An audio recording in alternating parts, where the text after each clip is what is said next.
Hamjambo wa Kenya wenzangu na karibuni. Ningependa kuwazungumzia asubuhi ya leo and to make certain things clear about what is going on in our country. I've heard rumors, and rumors are dangerous, of people saying that I may be working with Gachagua.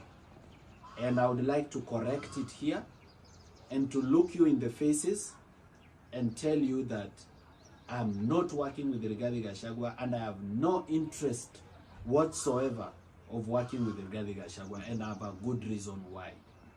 Now, respectfully speaking, and with a lot of respect for his office that he holds, Gachagua does not represent the new Kenya that we are seeking to build. He's just as corrupt as the other leaders. You've seen what he did with the counties. You've seen what he did with Nyeri and with Bungoma. You've seen what has happened to his corruption cases when he came to power. You've seen how he made it to be deputy president in Kenya using money that was obtained through corruption by paying it into the William Ruto campaign. This person does not represent the values that we are trying to instill in Kenya. Secondly, we are trying to kick off tribal politics from our country. Tunajaribu kubadilisha mambo ya ukabila katika taifa letu la Kenya. Na kama tunajaribu kuondoa ufisadi na kuondoa ukabila, hatuwezi kumtoa William Ruto na tuweke someone who is worse ambaye anaitwa Gachagua. Kwa hivyo mimi sina haja ya kufanya kazi na Gachagua, simjui, hatujai kukutana na sina any need ya kupatana naye. Kwa hivyo watu wa Mount Kenya, nataka muelewe kwamba nyinyi ndio chakula. Na nataka muelewe kwamba kuna uwezekano mkubwa kwamba hiyo kitu ambayo William Ruto anafanyia Gachagua ili mpe Gachagua sympathy inaweza kuwa ni mpango wa William Ruto mwenyewe. Anaweza kuwa wameelewana na huyo Gachagua kwamba wewe utajifanya kwamba na kuumiza ili watu wako wakupende, ili wasolidify uniuzie au watu in 2027. Watu wa Mount Kenya, msikue wajinga. Mumeibiwa ya kutosha. It is time for you to wake up and demand better governance. Yeye anasema ati nyinyi mlipokea 7 cabinet positions, ati sasa mko sawa. I have talked to the people of Mount Kenya na hawako sawa. They are not receiving services, they are not receiving development. Development projects in Mount Kenya zimesimama. If you go to the rest of the country, hata afadhali sasa Mount Kenya, you go to Siaya, a whole constituency doesn't even have one tarmac road. So kwa hivyo tusidanganywe tena wa Kenya na hiyo siasa ya mchezo, kama vile Ruto pia alisema kwamba anaumizwa na Uhuru, watu tukampa sympathy votes. You can see what he is doing to our country. Mambo ya sympathy imekwisha na mambo ya ukabila imekwisha. Kwa hivyo mtu yoyote ambaye anapanga siasa kiukabila, hiyo mambo ajue it will not fly in 2027. Let me move on to something else and say there is this conversation about what the youth of Kenya should be doing. Tumeitwa formless, tumeitwa leaderless. Let me tell the youth of Kenya this. Msipigane na uongozi wa William Ruto kama hamna option.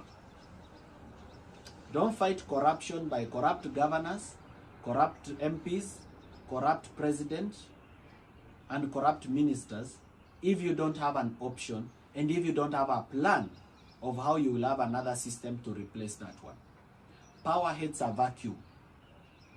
If you want to remove the President William Ruto from power for being corrupt and for killing Kenyans and for being a person of impunity and for doing every evil thing that is written in the book of evil, then you must have an alternative. You must have an alternative president. You must have an alternative deputy president. You must have an alternative ministers. You must have alternative MPs other than these ones that we have in parliament. You must have alternatives. And where do you get the alternatives? And when do you get the alternatives? Now let me tell you. It is time for leaders of integrity to rise up. Kenya kuna watu wazuri. Kuna watu wachapakazi. Kuna watu Kenya wako na values. Kuna watu Kenya wako na maadili mema. Lakini wanaogopa siasa kwa sababu wanaambiwa politics is a dirty game. Wanaogopa siasa kwa sababu wakikuja kwa wananchi wanawaomba pesa. Sasa mmefanya kwamba wale watu pekee ambao wanaweza kushinda uchaguzi ni wale wanasiasa ambao wameiba mali ya umma. It is time for us to change our politics, ili tupee watu ambao wako na uwezo nafasi, watu ambao wako na maadili mema nafasi ya kuongoza taifa letu kwa vitengo mbalimbali, kuanzia kwa MCA, MP, women rep, senator, governor mpaka kwa rais. Na huwezi kubadilisha Kenya bila kukuwa na chama cha kisiasa. Hamwezi kuingia katika siasa na muweze kuleta mabadiliko ya kweli na makubwa ama kuwa na majority kwa bunge bila chama. Lazima muwe na chama, na hicho chama kiwe ni chenu, mkipiganie, mkiuze mashinani, ili mkitumie kama gari la kubadilisha siasa Kenya. Wengine wenu mmesema kwamba ni mapema sana kutengeneza chama, kwamba UDA ilitengenezwa miezi 8 kabla ya uchaguzi. Ningependa mtofautishe kati ya UDA na chama ambacho mtakitengeneza nyinyi wa Kenya. UDA ilikuwa na pesa ya mali ya umma ambayo ilikuwa imeibwa billions. Kwa hivyo hata wangeanza chama leo na uchaguzi ni kesho, lazima wangeweza kuwa na mvuto mkubwa, kwa sababu wangenunua wabunge, wangenunua the strongest candidates, na pesa walikuwa nayo ya kuweka structures. Nyinyi wa Kenya hamna chama na hamjakiweka fedha na nguvu ya kuweza kubishana na hii corrupt cartels ambao wako. Kwa hivyo lazima muanze mapema, muweke structures mapema, mjijenge mapema, mbuild financing capacity mapema. Sasa sio lazima mimi nifanye hivyo, hata wewe ambao unanitazama unaweza kufanya hivyo. It doesn't have to be me. Na si lazima mimi nipate kiti ya siasa. Hata si, I may not even be interested. I'm okay doing business and other things. But if the people of Kenya ask me, nikiambiwa na Wakenya na nione kweli Wakenya wamesema, na si Mkenya mmoja ama watu ambao wananichocha tu kunidanganya, Wakenya wamesema kwamba nishikilie mahala fulani ama wadhifa fulani, siwezi kukataa. That is a very great patriotic duty that nobody should deny. So Kenyans lazima tuanze kujipanga mapema. And we should not fear politics. Kwa sababu the youth of Kenya wameambiwa kwamba politics is a dirty game. Politics is a dirty game because dirty people are playing it in a dirty way.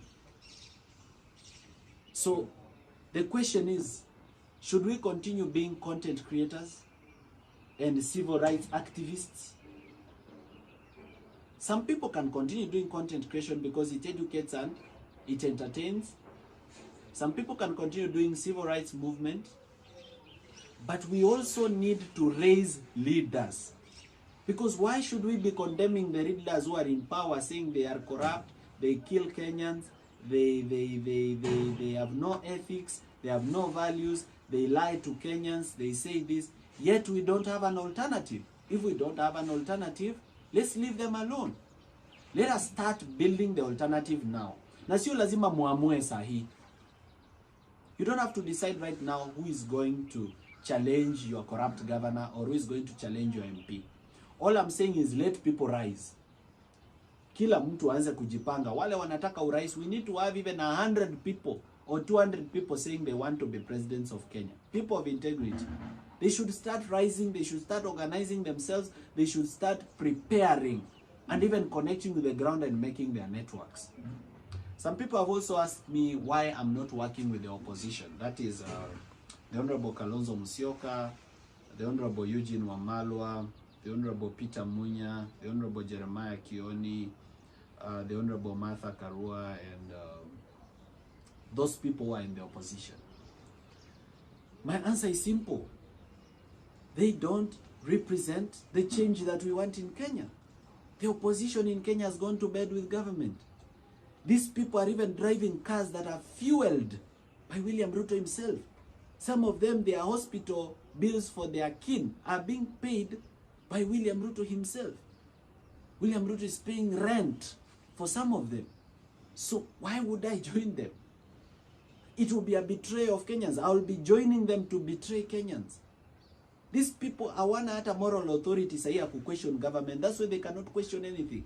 Because they themselves, they have companies, they've registered that is doing business with government. They are earning money from corruption. Those opposition leaders. In fact, the reason they are making noise and complaining is because some of them, I'm not saying all of them, some of them have not been given an opportunity to steal. So, joining them ni kujichafua, ni kupoteza mwelekeo, na ni kuumiza ndoto ya Wakenya ya Kenya mpya. Hao watu hawarepresent Kenya mpya tunayoitaka. Na ni kweli kwamba wako na ushawishi mkubwa. Wengine wao wako na makabila ambayo yanawafuata. Kwamba huyu ni wa kabila fulani, huyu ni wa kabila fulani, usiposhikana na huyu, hiyo kabila haita kusupport. I want to say this, mambo ya ukabila mimi nimemalizana nayo. Leo Wakenya wakisema nisimame kiti na niende nipate kura 20. Lakini hizo kura 20 ni za watu ambao hawataki ukabila. I will die with my 20 people and let the tribal person win with the 7 million people. Mimi sina shida. I'm just trying to represent a new way of doing things. And it's not do or die for me.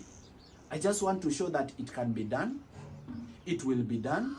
And even if we don't win it now, we need to plant the seed of change and start watering it.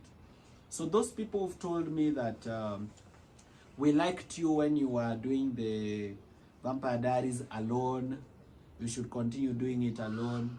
When the media was calling me civil activist, political activist, others were calling me content creator and what have you, I want to assure them this. I will continue exposing the ills in this government and I'll continue being a source of truth. But at the same time, I want to encourage the people of Kenya, whether you are a Gen Z, whether you are a millennial or a baby boomer, anzeni kujipanga kuwa alternative leaders in our country. Kama hamuna alternative, tafadhali wachawa wafisadi waendelee. Because there is no way there's going to be a vacuum. Lakini kama umejiamini na unajua unaweza, ile kitu tu hauna ni pesa. Nataka uelewe hivi. Tayari tumeanza civic education ya kubadilisha mind ya voter wa Kenya. We need to change the way Kenyan voter thinks. Wawache kudemand pesa kwa wanasiasa ama ukabila, wakuwe watu ambao wanaangalia mbele maendeleo. Kwa hivyo ni wakati sasa wa kuanza hayo mabadiliko. If not today, then when will we do it? If not you who is watching me, then who will do it? It's time for you to rise and change Kenya. Kwa hivyo msiogope siasa, msiseme it's a dirty game, msiogope kuparticipate, msikae tu kwa Twitter ama kwa Facebook ama kwa TikTok kila siku mna complain, but you don't want to step up and step in and give alternative leadership. That will be useless. Hakuna kazi tutakuwa tunafanya. Thank you very much. I hope to see you again. Luckily we've found an office which will be the headquarters of our movement. Continue supporting us in every way that you can ili tuweze kupanga Kenya mpya. Mkiwacha kunisupport haina shida, pia mimi nitarudi tu nyumbani nilale. Then we see Kenya head wherever it goes. But if you continue supporting me, I'll continue being a person of integrity and I'll put my foot best forward. Asante na Mungu awabariki.